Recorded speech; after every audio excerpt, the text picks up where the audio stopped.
I walked in on my boyfriend kissing his roommate in our kitchen, their hands everywhere, like I'd just stepped into someone else's life.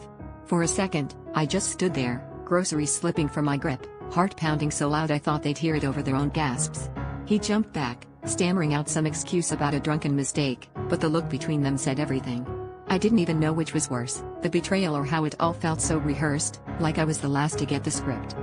I stormed out, but his mom showed up later, knocking on my door with a tray of homemade cookies and a look I couldn't read.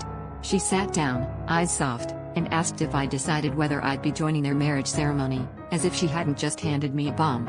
I thought maybe she was joking, but she kept talking, telling me how proud she was of her son for following their family tradition, how some families just share love differently.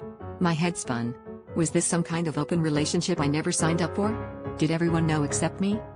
The roommate texted me that night, apologizing, but also asking if I'd reconsider being part of the arrangement. Apparently, this wasn't the first time they'd invited a partner to join, and his last girlfriend had just not been open-minded enough. I felt sick, blindsided by the realization that I'd been living in a fantasy while everyone else was in on the secret.